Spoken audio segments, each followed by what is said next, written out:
Hello everyone. Today we are going to study dispersion of light. In our previous video we have derived refractive index for prism.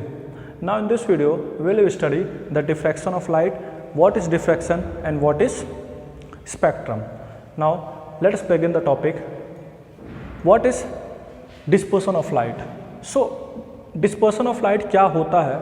सबसे पहले हमें ये जानना होगा कि जो वाइट लाइट हमें दिखाई देती है, जो वाइट लाइट होती है, white light is constituent of 7 colour, मतलब 7 कलरों से मिलके बना होता है। जो वाइट लाइट हमें इजीली दिखती है वो उसमें डिफरेंट कलर के कॉम्बिनेशंस हैं, ठीक है, 7 कलरों के कॉम्बिनेशन, और जिसको हम बोलते हैं विबग्योस, मतलब वॉयलेट,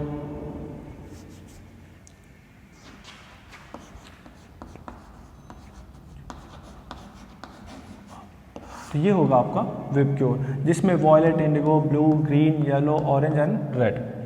अब सबसे पहले ये चीज़ जानना होगा कि हर लाइट के पास, यानी हर कलर के लाइट के पास अपनी एक स्पेशल फ्रीक्वेंसी होती है और स्पेशल वेवलेंथ होती है। जैसे रिफ्रैक्शन में हमने पढ़ा हुआ था कि रिफ्रैक्शन कब होता है? जब कोई मीडियम चेंज होता है, और मीडियम चेंज होने के बाद लाइट रेस क्या करती है? बेंड करती है। बेंडिंग होती है लाइट की जब यहाँ पे कुछ भी मान लो एयर है और यहाँ पे कोई मीडियम है, ठीक है, तो दो मीडियम जब होती हैं तो उसके इंटरफेस पे जब यहाँ पे स्ट्राइक करती है इंसिडेंट रे, तो वो बेंड करती है। अच्छा, ये बेंडिंग होता क्यों है? बेंडिंग इसलिए होता है क्योंकि इस मीडियम में लाइट की जो स्पीड है कुछ अलग होगी और इस मीडियम में जो लाइट की स्पीड है वो कुछ और होगी, तो दोनों में जो स्पीड ऑफ लाइट है वो क्या है? डिफरेंट है। या तो मैं ये कहूँ कि जो इसका यहाँ पे देखिए ये स्पीड यहाँ पे कैसी आ रही थी? बहुत ही तेज, मतलब एयर में क्या होती है, किसी भी लाइट की स्पीड क्या होगी? बहुत ही तेज होगी, और यहाँ पे क्या हो जाएगी? फिर स्पीड उसकी कम होगी। तो स्पीड में वेरिएशन की वजह से क्या हुआ? वो डेविएट हुआ। या ये ऑप्टिकली रेयर मीडियम है और this one is the optically denser medium, इसकी वजह से लाइट का बेंडिंग हुआ, तो इसी को बोलते हैं हम रिफ्रैक्शन, ठीक है। तो इसी तरीके से हम देखते हैं डिस्पर्सन ऑफ लाइट क्या होता है? Dispersion of splitting of white light into its constituent colour, मतलब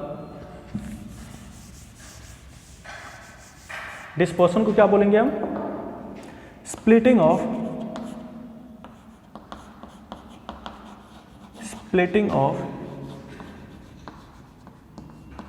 white light into its constituent colours. उसके कॉन्स्टिट्यूएंट कलर्स में जो टूट जाता है उसको हम क्या बोलते हैं? Dispersion of light. अच्छा, टूट जाता है कब? After passing through a refracting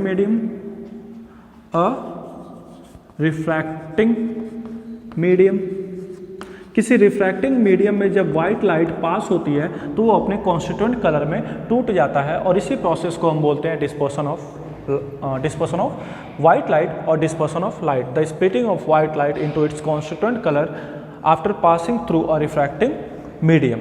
क्यों हुआ होगा? इसका रीज़न मैं आपको पहले ही बता चुका हूँ, क्योंकि जो वाइट लाइट होती है, white light is a constituent of 7 colour, 7 कलरों से मिलके बनी है, और उसको मैंने लिखा भी था विबग्योर में होता है। अब विबग्योर में जो वॉयलेट होगा, रेड होगा, इंडिगो, ब्लू, जो भी कलर्स होंगे वो सारे कलर्स का अपना वेवलेंथ होगा, अपना पर्टिकुलर वेवलेंथ होगा, और उसी वेवलेंथ के अकॉर्डिंग वो अपने आप को रिफ्रैक्ट करती हैं, और जब वाइट लाइट का रिफ्रैक्शन होता है तो वहाँ पे स्प्लिटिंग हो जाती है।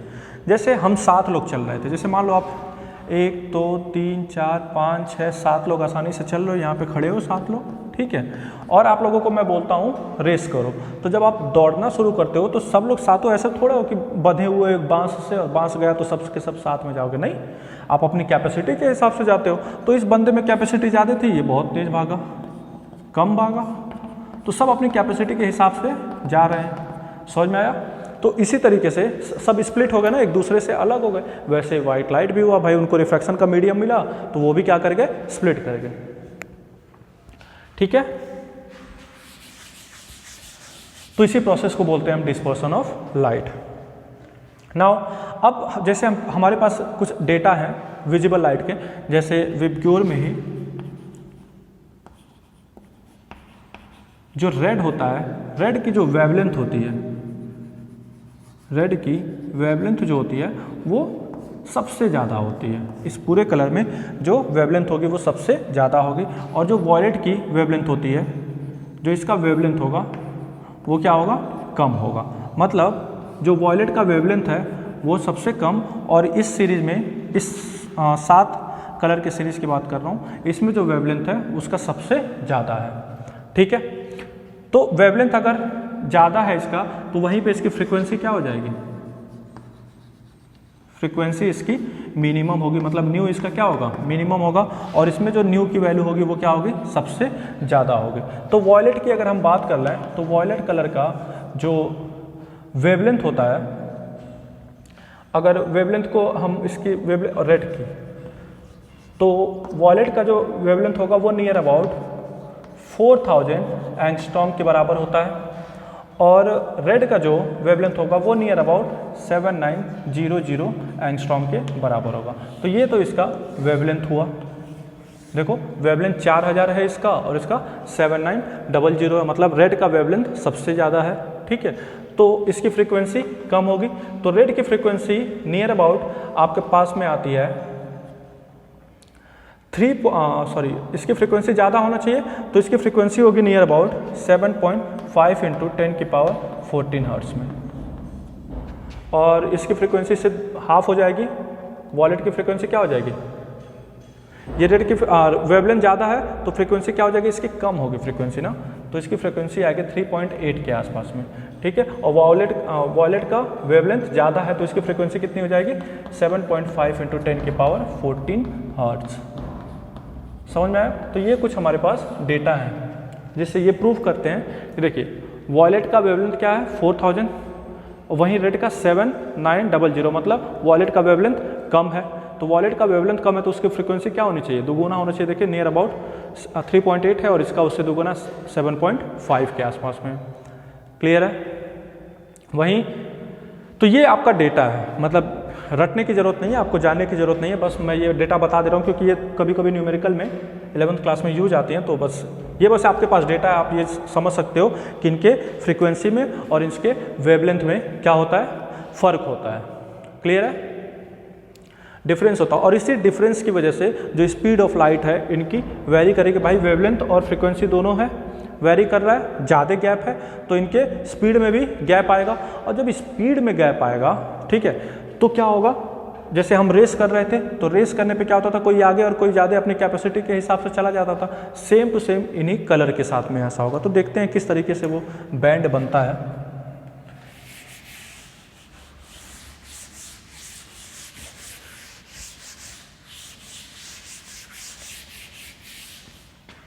तो मान लो अगर एक प्रिज्म से वाइट लाइट को मैं पास कर रहा हूँ तो वाइट लाइट गया, उसके बाद क्या होगा, स्प्लिट हो जाएगा। ठीक है, कुछ इस तरीके से वाइट लाइट आपका स्प्लिट होगा। ठीक है, ये कोई ऑब्टेन करने के लिए हमने स्क्रीन लगाया हुआ है। ये क्या है, स्क्रीन है, ये प्रिज्म है, और ये इंसिडेंट वाइट रेज है। ठीक है, जो यहाँ पे आया और रिफ्रैक्शन शुरू हो गया। तो जिसमें सबसे ज़्यादा वेवलेंथ जिसका ज़्यादा होगा, मैं रखता हूँ यहाँ पे वेवलेंथ, जिसका वेवलेंथ ज़्यादा, उसमें बेंडिंग क्या होगी, उसमें बेंडिंग क्या होगा, कम होगा, और जिसका वेवलेंथ कम होगा उसमें बेंडिंग क्या होगा, ज़्यादा होगा। समझ में आया? तो विबग्योर जो बना हुआ था, विबग्योर में अगर देखें तो इसका वेवलेंथ कम था और इसका वेवलेंथ सबसे ज़्यादा था। इसका वेवलेंथ कैसा था, रेड का सबसे ज़्यादा। तो रेड का जो वेवलेंथ होगा वो कम ज़्यादा है, तो ज़्यादा होने की वजह से उसकी वेवलेंथ बेंडिंग उसमें कैसा होगा, कम होगा। तो यहाँ पे जो कलर आएगा वो कैसा आएगा, रेड आएगा। और सबसे ज़्यादा बेंडिंग किस में होगा, वॉयलेट में, क्योंकि उसका वेवलेंथ कम है। तो जिसका वेवलेंथ कम उसमें बेंडिंग ज़्यादा, तो सबसे ज़्यादा बेंड करेगा ये। तो आपका जो स्क्रीन बनेगा वो कुछ इस तरीके से बनेगा। जो कलर ऑब्टेन होंगे वो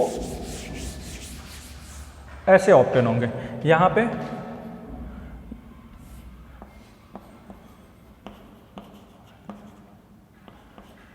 आर। तो ये रेड है और ये कैसा है, ये वी। तो सबसे ज़्यादा बेंडिंग जो हुआ वो किस में हुआ, वॉयलेट कलर में, और सबसे कम जो बेंडिंग हुआ वो किस में हुआ, रेड में। ठीक है, ये जो स्क्रीन है, ये हमारा स्क्रीन है, इसी को बोलते हैं हम स्पेक्ट्रम। क्या बोलेंगे, स्पेक्ट्रम। तो डिस्पर्सन क्या होता है, dispersion is the splitting of white light into its constant colour, और स्पेक्ट्रम क्या होगा, the band of the 7 colour obtain on A screen, the band of the 7 colour. क्या बोलेंगे इसको, the band of the colours या 7 colours obtained on the screen, obtained on the screen.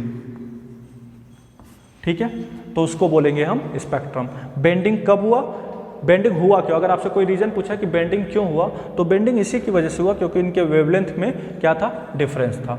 Difference की वजह से जो सबसे ज़्यादा वेवलेंथ वो सबसे कम बेंडिंग, और जिसका सबसे कम वेवलेंथ वो सबसे ज़्यादा बेंड हुआ। ठीक है, वेवलेंथ की चेंज होने की वजह से उसके स्पीड में चेंज आया, और स्पीड में चेंज आने की वजह से क्या हुआ कि ये जो वाइट कलर था, ये जो वाइट कलर था वो पूरा का पूरा टूट गया अपने कांस्टेंट कलर में। क्लियर है। नेक्स्ट क्लास में हम पढ़ेंगे, डिस्पर्सन हो चुका है, स्पेक्ट्रम हो चुका है, तो पहले हम पढ़ेंगे एक छोटा सा टॉपिक क्रिटिकल एंगल, और उसके बाद रेनबो एंड एटमॉस्फेरिक रिफ्रैक्शन को स्टार्ट करेंगे। ओके, थैंक यू, मिलते हैं नेक्स्ट क्लास में।